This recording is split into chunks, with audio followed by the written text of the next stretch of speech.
தமிழ்நாடு ஆளுநர் மாளிகையில் திருவள்ளுவர் திருநாள் கொண்டாட்டத்தில் வள்ளுவர் காவி உடையில் இடம்பெற்றது சர்ச்சையாகியுள்ளது. என்னடா போட்டா வச்சிருக்கீங்க? எங்க அப்பா கொண்டு போய் செய்ய வேண்டியதெல்லாம் செஞ்சாச்சு. கொண்டு போயிட்டீங்களா? யார கேட்டா கொண்டு போனீங்க? யார கேட்டு கொண்டு போனீங்க? அட சண்டாளைகளா. சின்ன விஷயத்துக்கு எது இன்னைக்கு ஒரு திருவள்ளுவர் ஒரு காவியில காட்டுறோம், அது இதான் ஒரிஜினல் சொல்றோம். இது ஒரு சின்ன விஷயம். இங்க ஒருக்கா சொல்லு. சின்ன விஷயத்துக்கு இன்னைக்கு ஒரு திருவள்ளுவர் ஒரு காவியில காட்டுறோம், அது இதான் ஒரிஜினல் சொல்றோம். மர்க்கா சொல்லு. அது இதான் ஒரிஜினல் சொல்றோம். மர்க்கா சொல்லு. இன்னைக்கு ஒரு திருவள்ளுவர் ஒரு காவியில காட்டுறோம், அது இதான் ஒரிஜினல் சொல்றோம்.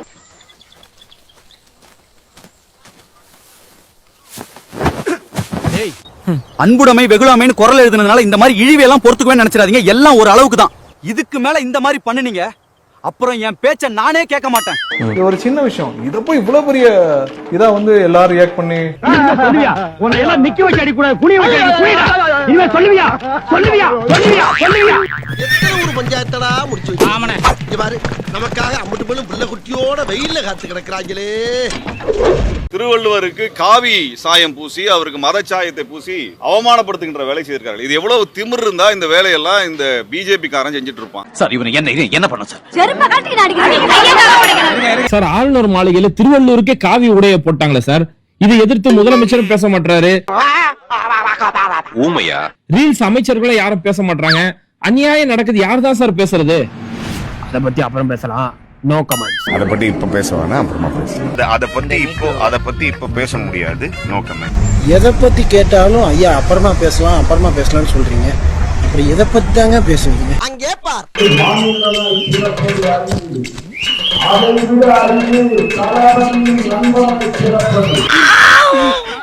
நீ ஏடாளுற இல்ல, வாங்குற காசுக்கு மேல கூறாடா கொய்யா. உலகம் முழுவதும் வாழக்கூடிய அனைத்து மக்களுக்குமான ஒரு நீதியை போதித்தவர் தான் திருவள்ளுவர். அவருக்கு போய் இங்க காவி சாயத்தை பூசுவதும் அவருக்கு பட்டயம் போடுறது, இந்த மாதிரி வேலையெல்லாம் விஷமத்தனமான வேலை.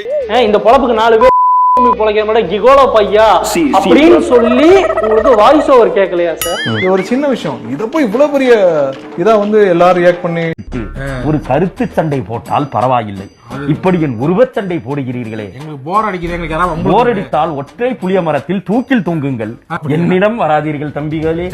வகுந்து விடுவேன். எழுத்தாணியை சங்கிலே குத்தி விடுவேன். அதெல்லாம் நான் கண்டு காணாமல் போயிரும் அப்படின்னு தாவேக்காவும் முதலமைச்சரும் இருந்தார் என்றால் அது எதிர்காலத்தில் அவர்களும் இந்த எதிர்ப்பை சந்திக்க வேண்டியிருக்கு. சாரி சார், நீங்க தப்பா ஃபீல் பண்றீங்க. நான் அப்படிப்பட்ட ஆளா? அண்ணா, வள்ளுவருக்கே காவி சாயத்தை பூசிட்டாங்கண்ணா, சங்கி அரசியல கொண்டு வந்துட்டாங்கண்ணா. இப்ப ஏதாவது பேசுங்கண்ணா. இதால பேச முடியாது, கேட்க முடியாது, எதையுமே உணர முடியாது. உணர்ச்சிகள் செத்து போச்சு. தமிழ் தாய் வாழ்த்த 3வது இடத்துக்கு தள்ளினாங்க, அப்பயும் அமைதியா தான் இருந்தீங்க. பக்ரீத்துக்கு மாடுகள்லாம் அறக்க கூடாதுன்னாங்க, அப்பயும் இதே மாதிரிதான் அமைதியா இருந்தீங்க. இப்ப தமிழர்களோட அடையாளமான வள்ளுவருக்கே சங்கியா மாத்த பாக்குறாங்க, இப்பயும் அமைதியா தான் இருப்பீங்களாண்ணா? யாரா இவ்வளவு அமளிதுமளி இங்க நடந்துட்டு இருக்கு? டம்மியா உட்கார்ந்து ஒருத்தர் மிச்சம் தின்னுட்டு இருக்கா. நாளைக்கே என் கூட்டணியில் இருக்க முஸ்லீம் லீக் காதர் மொய்தீன் பாய் திருவள்ளுவர் ஒரு முஸ்லீம் தான், ஏன்னா அவரே வசனம் எழுதி வச்சிருக்காரு, முகநக நட்பது நட்பன்று, நண்பன் அகமது நட்பே நட்பு தான் அப்படின்னு சொல்லி அவர் ஒரு பொருளையை கிளப்பினாலும் அமைதியா தான் இருப்பேன். இதுதான் கொள்கையை பார்த்து ஓட்டு போடணும். எனக்கு சினிமாவால மாற்றம் வந்துடும், விசில் அடிச்சா மாற்றம் வந்துடும் அப்படின்னு நினைச்சு ஓட்டு போட்டா இப்ப மாநிலத்துக்கு ஒரு பிரச்சனையா வந்தா கூட மௌனம் வரணும் தான் இருக்கிறாங்க. எதுக்கு அசைய மாட்டியா? இனி உன் காதுக்குள்ள அணுகுண்டத்தான தூக்கி போடணும். அரசு இதை கண்டிச்சு பேசணும்ல. வேலைக்கு வாயை திறந்து வக்கனையை கொட்டிக்கிறல்ல, வாயை திறந்து பதில் சொல்றானே கேக்குறேன். தமிழ்நாடு என்பது பேசி பேசி அரசியலை மக்களிடத்தில் கொண்டு சேர்த்து வளர்ந்த ஒரு மாநிலம், அரசியல் படுத்திய மாநிலம். முதலமைச்சர் அரசியல் பேசவில்லை என்றால், வெளிப்படையாக துணிந்து வந்து நிற்கல அப்படின்னா, முன்னாடி நிக்கலனா, அப்ப தமிழ்நாட்டை பற்றியான மதிப்பு என்னவாக இருக்கும்?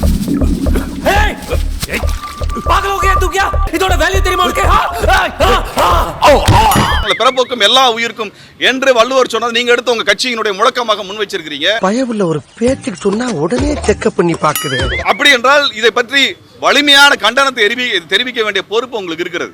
நீ நினைக்கிற அளவுக்கு நான் ஒண்ணும் பெரிய பயிற்று கிடையாதுப்பா, ஒன்லி பில்டப்.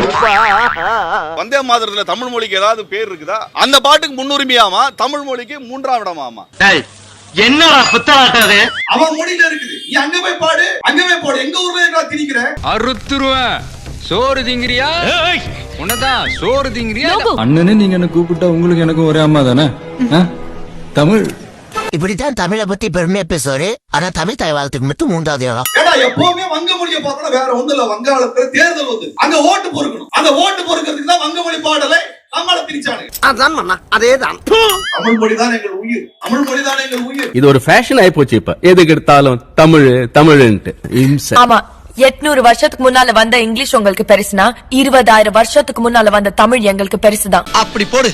தமிழ் மொழிக்கு இழுக்கு செய்யறத உன் வேலையா வச்சுட்டு இருந்தேன்னா பார்த்துட்டு நாங்கள் சும்மா இருக்க மாட்டோம். என்னடா ரொம்ப பயமுறுத்துறீங்க. பல்லாயிரக்கணக்கான தமிழர்களை ஒன்று திரட்டி இந்த ஆளுநர் மாளிகை வெளியில் வர இயலாத அளவிற்கு ஒரு முற்றுகை போராட்டத்தை நாங்கள் நடத்தி காட்டுவோம் என்று எச்சரிக்கின்றோம். மோடி வரும் பொழுது அவருக்கு சாலையில் செல்வதற்கு அச்சப்பட்டு அவர் குறுக்கு வழிகளை சென்றது தமிழ்நாட்டில் நடந்த வரலாறு. மாப்ள ரகசியத்தை அலௌன்ஸ் பண்ணாதே, அசிங்கமா நினைப்பாங்களா இல்லையா? உலக அளவில் புகழ்பெற்ற பல்கலைக்கழகமாக மாற்றுவதற்கு ஆளுநர் என்ன வேலை செஞ்சாரு? ஒண்ணும் பண்ணல. அவருக்கு எதுக்கு தண்டத்துக்கு நம்ம வந்து சம்பளம் தரணும்? ஊரா விட்டு அடுப்புல குளிர் காயறது, ஓசியில சுகம் தேடுறது, இதெல்லாம் சொன்ன கட்ட விஷயம். இதெல்லாம் விட்டுட்டு மானத்தை வாழ கத்துக்க. தமிழர்களின் மீது பாசிச பாரதிய ஜனதா கட்சிக்கு இருப்பது வரலாற்று பகை. உள்ள விட்டுட்டா ஒவ்வொன்றாக உரிமைகள் பறிக்கப்பட்டு உணர்வற்ற பிண்டங்களாக இந்த தமிழ் சமூகம் மாற்றப்பட வேண்டும் என்பது அவர்களுடைய திட்டம். அதற்கு அவர்கள் கையில் எடுத்திருக்கும் பப்பட்டு தான் இன்னைக்கு இருக்கக்கூடிய முதலமைச்சர். இந்த குரங்கு பொம்மை ஒண்ணு இருந்து இப்படி டப்பராவை வச்சுக்கிட்டு இப்படி இப்படி அடிக்க பின்னாடி கொடுத்தா அந்த மாதிரி தான். அந்த மாதிரி தான் அவ சாவி கொடுக்குறா, நீ ஆடுற. முதல் நாள் வந்தவனே இப்படி கிழிப்போம், அப்படி கவுப்போம், இப்படி தூக்கிடுவோம் என்று 1000 கட்டுக்கதைகளை பேசினாயே. அது வேற வாயி, இது நாரவாய். சிங்கப்பெண் அதிரடி திட்டம் ஏதோ எவ்வளவு பாருங்க கொடுமைய. இவர் எங்க போயிட்டாரு? அவர் உதவியாளர் ஃபங்க்ஷனுக்கு போயிட்டாரு. பொண்டாட்டி பிள்ளைங்க மச்சினிச்சு மாமியா கீமியா எல்லாம் ஒன்னா கூடிட்டாங்க. நான் ரோட்ல நிக்கிறேன் கோயம்பேட்டுல. பகல்ல ஈ தொல்லை, நைட்ல கொசு தொல்லை. பச்சை குழந்தைகள் நடந்து செல்ல முடியவில்லை. வயது முதிர்ந்தவர்களுக்கு 61 வயது முதியவருக்கு பாதுகாப்பில்லை. அத பத்தி எல்லாம் உனக்கு என்ன?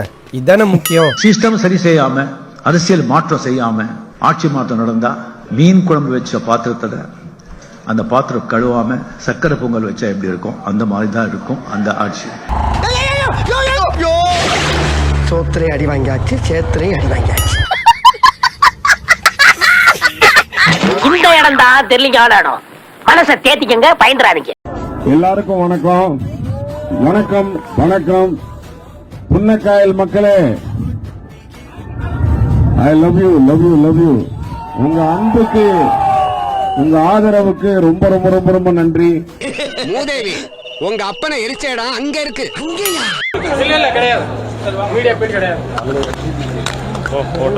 செய்தியாளர்களை பார்த்ததும் ஓட்டம் பிடித்த அமைச்சர் கீர்த்தனா. தேம்பாறு ஓட்டம் மார்க்கெட் கூட நான் பார்க்கலையே.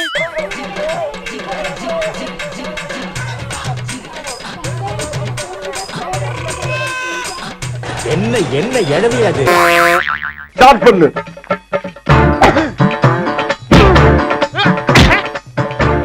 இங்கிட்டு வா.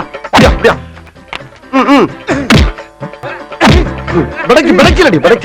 மண்டல மட்டும் அடிச்சிடாத, குலக்கத்தில் உள்ள போயிருவேன். சரியா? உங்க வீட்டு பிள்ளையா நினைச்சு எல்லாரும் என்னை மன்னிச்சிருக்க.